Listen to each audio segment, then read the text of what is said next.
Let me take a look at a couple more examples here before we call it quits. I'm using that trick again.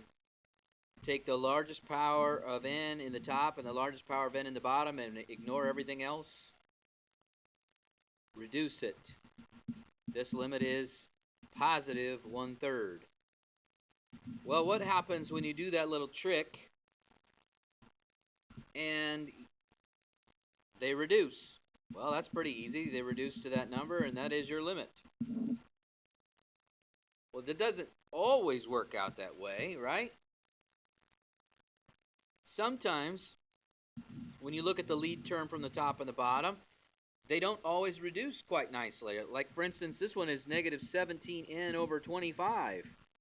Well, when you are left with an n in the numerator, right, and n is getting bigger and bigger and bigger and bigger and bigger, well, that top is not stopping. This one diverges. There is no limit. Because when you reduce it, you end up with an n in the numerator. Any power of n in the numerator is going to not be stoppable. Well, take a look at my last example.